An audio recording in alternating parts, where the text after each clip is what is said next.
Well, hello there. This is Kennedy Brown. And once again, it's time for a message in the music. Do you hear what I hear? Now, you know the drill. We're going to take a song and we're going to break it down to how we see it, or should I say how I see it. Now, this one right here, the late, great Johnny Kemp.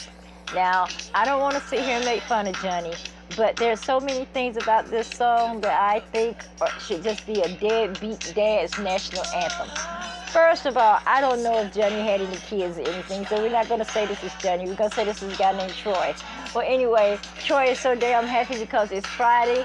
Troy went and got some suit. I don't know if it's a suit that he already had and he got dry cleaned, but I'm telling you, it looks like something that he just went to your local mortuary and bought on sale. That's what it looks like. And I don't know what, avenue he's walking down. I don't know if it's in Brooklyn. I don't know if it's in Harlem, because, I'm not fluent in New York. I don't know anything like that. But I do know that if he's been walking down the streets of Sunnyside in Greer, South Carolina, I have cousins who know how to make things happen. And he and that damn suit and whatever poster that was, they would have been soon separated. Now, I'm guessing that this poster is going to hold a lot of weight to what goes on in his song. So what it is, this man has spent all week without any money. So I don't know if he's a deadbeat dad or whatever it is, but if he is, because it seems like all he gives a damn about being Friday night and he just got paid. And he does not sit here and go home and celebrate. He doesn't even act like he has any parents that he may owe rent to. He act like he don't have any child support. All he knows is Friday night and he just got paid. And he's gonna get his little boogie on come hell or high water. And the funny thing about this is that the whole time he's sitting here talking about jamming to the beat, there is somebody that this guy reminds me of, and I am going to go to hell and high water if I say it. So I won't say it. I'll just let words speak for words. But Johnny, he gave us this image of this guy, Troy. Troy comes off as a deadbeat and lives only for Friday nights. Well, damn. At least Sam Cooke said it was another Saturday night and they ain't got nobody. And we know it's fine to Sam was. Sam had plenty of some damn bodies. We even had the Bee Gees giving us night fever, and we know that they had somebody. But Johnny, Lord have mercy, Johnny. Maybe, just maybe, Troy will be redeemed in the afterlife. But right about now, like I said, I'm going to go to hell because I cannot tell you who this man reminds me of. I'll just let words speak for themselves and pictures speak for themselves. This has been Kennedy Brown. Mwah, love ya. Well, hello there. This is Kennedy Brown. And once again, it's time for a message in the music. Do you hear what I hear? Now, you know the segment, you know the drill. I always take a classic oldies and break it down to what I think is going on. Do you hear what I hear? I hear the beautiful Miss Jackie Moore in the background singing Precious, Precious. And this song is precious except for one thing. This relationship is toxic.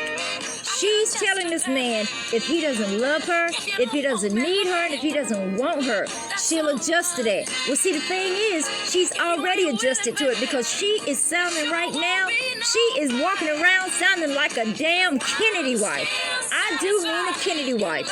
She's sounding like Jackie, Ethel, and Joan because of those men that they had were out there. But see, she's just got one man that's out there. She says he's been with every woman in town. So he's been with every woman in town. She doesn't have to really wonder where he is because I know where he is. He's at the clinic, sis. He's getting a shot of penicillin because you know what? If he comes home before he gets that shot of penicillin, he's going to give you the... And then you know where you're going to end up? You're end up one or two places. You're either going to end up in the crazy house because you're going to forgive this man and let your stuff just burn and cross your legs, or you're either going to kill him. Me, I hate to say it, I would take the second option. I would blow his ass from Kingdom Come, but I wouldn't kill him, not physically. I would kill him mentally. It would take a little bit of time, but you know what? You're going to get away from this man because guess what? You're sitting there singing how precious, precious he is to you. Guess what, sis? There's someone out there who you'll be precious to. But you know what? Instead of worrying about being precious to a man, Be precious. Be true to the one person who deserves it, and that's yourself, because you are precious, precious, my sister.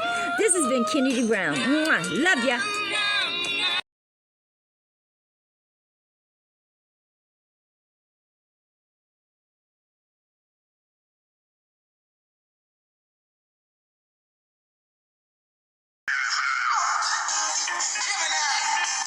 Well, good afternoon. This is Kennedy Brown. And once again, it's time for a message in the music. That's right. Do you hear what I hear? Well, right now, I hear Johnny Taylor in the background singing his classic, Who's Making Love? Okay, now I'm going to give you my thoughts on this. And like I said, don't even think that it has anything to do with Johnny. Okay, we know the situation, so we're just going to shut up about him. We're going to think of a random couple, okay? So this guy, he's out, I guess he only does this after he's sitting there, having like remorse. I don't know what it is. I guess it's like in the moment of the 30 seconds of empty-headed pleasure, it seeps out. And then he comes to a moment to something that really scares the hell out of him. He's thinking that while I'm lying here in this bed making love to this woman, somebody could be at my house making love to my woman. But see, I'm going to tell you right now, that's not going to happen, because no woman is going to lower herself to bring another man into her marital bed, into her home. He can forget about that. Now, if she's out somewhere at Motel 6, I understand that. But see, he doesn't understand. His wife is smart as hell. She does not care who he's out making love to, because he's so vain, he thinks this song is about him. He does not see that while he's worried about another man socking it to his wife is socking it to him, because he's going to get those divorce papers any day now, because she wasn't making love to anybody except herself. She was loving herself more than she was loving a dog-ass man that she was not willing to run around and chase behind. So if it was really an issue, she would be singing this song. It would be a woman singing this song. But it's not, because you know why? I can tell that maybe these two got married very young, and they just did this or that. I don't know if they had to get married because the baby was born with calluses on his hands and trying to hold on to it after the wedding or what. But I do know this. I bet you not one time did he stop to think that this woman he's married to, she has the best weapon against him. She is a scorned woman without a prenup, baby. And that's an ingredient for living your best life. So, Johnny, keep on going out making love to your old lady or whoever else. It ain't gonna work. This has been Kennedy Brown.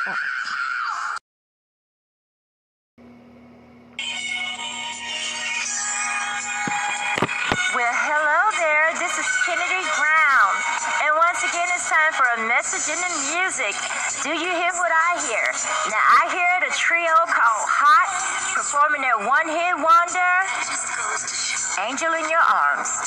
Okay, now, this song, she goes on to say that the angel in your arms this morning is going to be the devil in someone else's arms tonight. Okay, she knows this man has been cheating on her their whole relationship, but now she's kind of fed up. So she decides, she's hurt because this is the only man she's ever loved, So she decided, I'm going to try to see if he's going to, maybe this is a midlife crisis. But it wasn't, because he kept on seeing the girl, and I think he might have a few kids out on the side, I'm not saying. But anyway, so she decided to do what TLC did in the 90s. She only did it in the 70s, 20 years before they did. She decided to creep. Yeah, she just kept it on the down low. That's what she did. But why did the sister tell on herself? That's what I want to know. Obviously, he didn't tell you that he was cheating on you. You found out. So now he doesn't even know what you're doing, but yet you're going to tell him because you want to get even. You're not going to get even, sis. You're not going to get even at all. Because you know what? Out of this whole damn thing, you're the only one that's going to lose. Because you know what? You have dignity. You have self-respect. What the hell ever else? If you've been married to this man that long, or on, you've been in a relationship with him that long, you know he's been cheating. You know what, if you want to cheat, by all means, boo-boo, get your cheat on. But don't tell on your damn self. I guess you did hurt all over because he probably chased your ass down the driveway about to split your shit because you're telling on yourself. Why, sis? Why tell on yourself? Lord have mercy. This has been Kennedy Brown. Wow.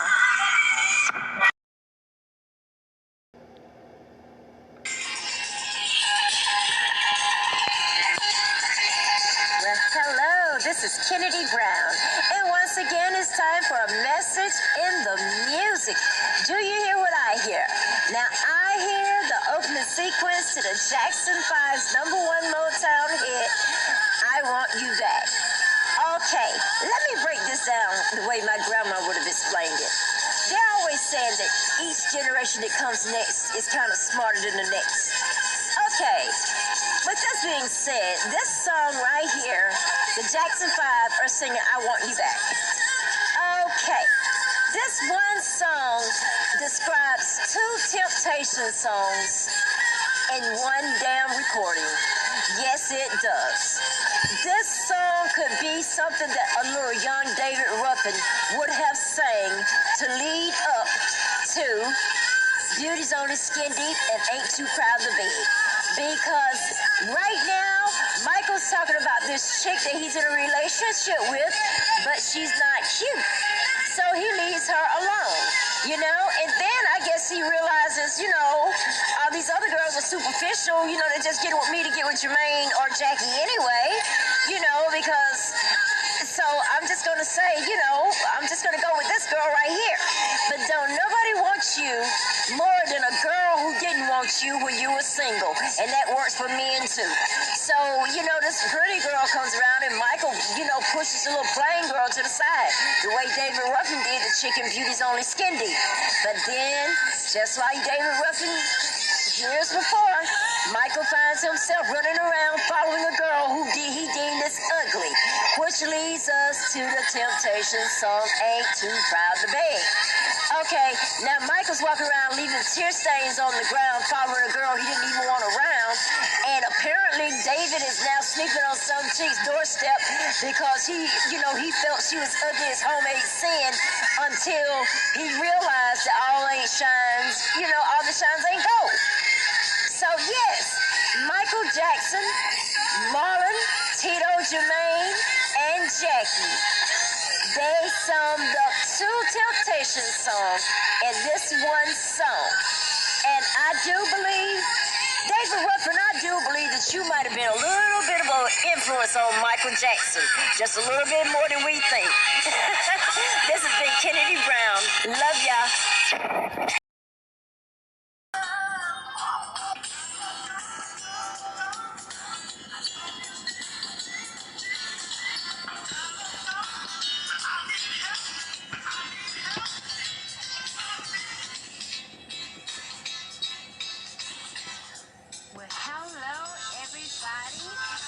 Again, it's time for a message in the music. Do you hear what I hear?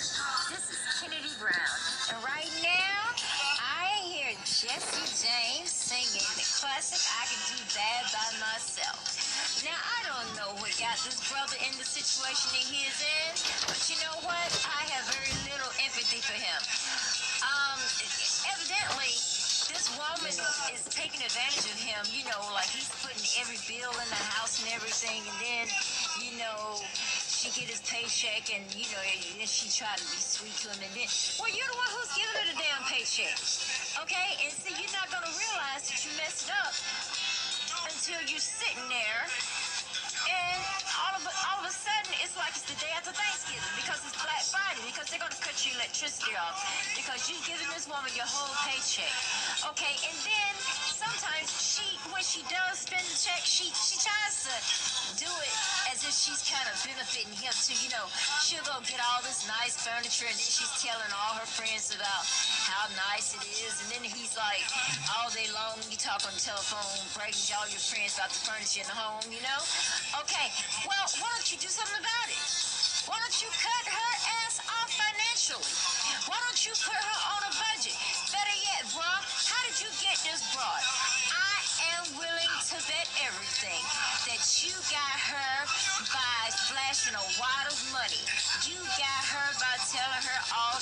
had to do every day was wake up and be your woman. You spoiled this woman, you spoiled her from a shy country girl. You turned her into a damn monster. And now that's what's going on. You're sitting there as Bruno Mars would say, you're smoking out the window because you're paying every damn bill in this house while she's sitting there getting the credit for it. But you know what? You're the damn fool because to me, you were flossing and flexing when you know you didn't have two damn nickels to rub together. Okay? You never tell us if this woman has a job. You never tell us where you met this woman. I'm willing to bet you. I'm willing to damn bet you it has something to do with a chat line. I'm willing to bet you. Okay, and you just flipped over her, and you didn't have all this money, but you wanted her to think you did. So then when she got with you and everything, you saw that you really messed up because this woman is seeing all the way through you. You know, well, if you got this and you got that, hey, me buying this and that ain't gonna help. It ain't gonna hurt anything, homie. You know, you got it like that. You damn right you can do that by yourself. You don't need no help to starve to death. But you know what? If you keep it up, both of you gonna damn starve to death. And you know what? It's only gonna be you to blame because you should have explained to this woman that you were just say it like this. You were you had champagne dreams on a beer damn budget. And I'm talking Steel Reserve beer, baby. I'm talking that malt liquor that got you so damn drunk that you sat and you convinced this woman that you were second cousin to Harvey Rabbit's Rockefeller. You convinced this woman that you had it all. And then when she said you gotta prove it to me, you know, talk is cheap, you couldn't. So you know what? You can feel bad by yourself because you need to feel bad by yourself because all this is your fault. All this is your fault. But you know what? That sister pulled off every sleaze woman's dream. And now you're sitting there wondering, just damn wondering, what the hell if I'd just stayed home and played cards with Bubba and them instead of trying to be Sadiddy and going out to a club, popping bottles, getting a heifer that I can't even afford. But you know what? You'll learn one day, partner. Just the fact that you're singing this song shows me that there is just a glimmer of hope for you. Love you. This has been Kennedy Brown.